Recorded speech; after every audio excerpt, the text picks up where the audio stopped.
2 a.m. and 3:56 a.m. Moscow time, 2 U.S. Navy destroyers, USS Porter and USS Ross, fired 59 Tomahawk cruise missiles at Shirad airfield in Syria's Homs province from an area near the island of Crete in the Mediterranean Sea. According to our sources, only 23 of them reached the Syrian air base. The points of impact of the other 36 cruise missiles remain unknown. The strike destroyed a material storage depot, a training facility, a canteen, 6 MiG-23 aircraft in repair hangars, and a radar station. The runway, taxiways, and the Syrian aircraft on the parking apron have remained undamaged. According to the Air Base Command, 2 Syrian servicemen have gone missing, 4 were killed, and 6 got burns while extinguishing the ensuing fire. It means that combat efficiency of the massive U.S. missile strike against the Syrian air base was quite poor. We regard the U.S. actions as a gross violation of the Memorandum of Understanding on the Prevention of In-Flight Incidents and Flight Safety in the course of operations in Syria's airspace that was signed in 2015. The Russian Defense Ministry is suspending cooperation with the U.S. Defense Ministry under the memorandum.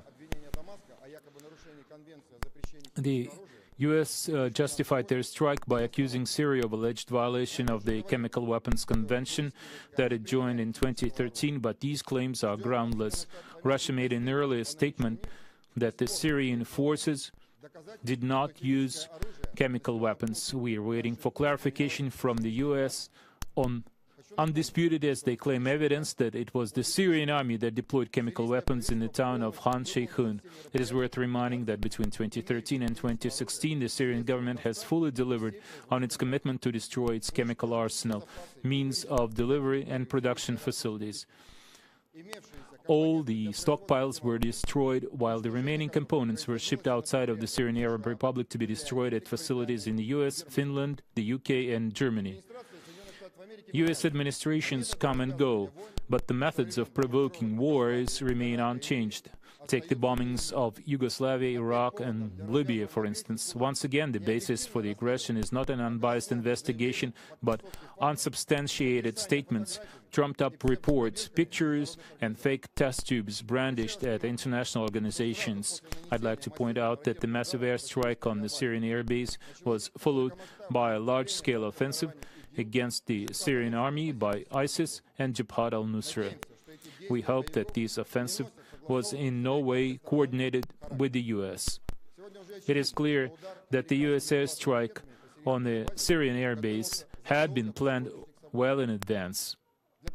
Such a strike requires elaborate preparations in terms of intelligence, planning, flight mission assignments, and getting the missiles ready for the launch.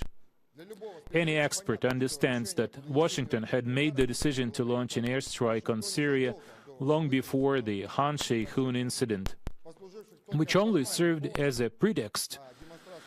The show of military force was driven by domestic political factors only.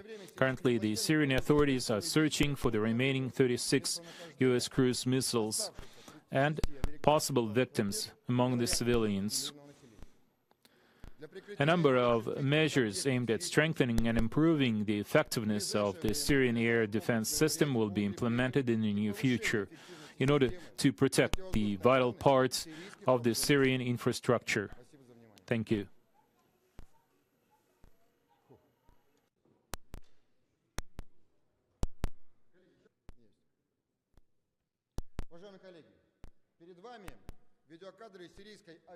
Colleagues, you see the footage from the Shirad air base shot by Russian drones after the U.S. cruise missile airstrike. You can see the results of the massive airstrike from U.S. Navy ships. You can see that the runway, taxiways remain undamaged. They were not hit by cruise missiles. Aprons and the aircraft also remain undamaged. Also, These protection facilities are fully intact, totally undamaged. These concrete fortifications were built to protect aircraft. You can see that the runway does not have any traces from cruise missiles. You can see that most hits were around the perimeter of the air base, and you can see some hits 50 to 100 meters away from the runway and taxiways. There is one hit over there, and also away from infrastructure facilities at the base. That's all I have for you, colleagues.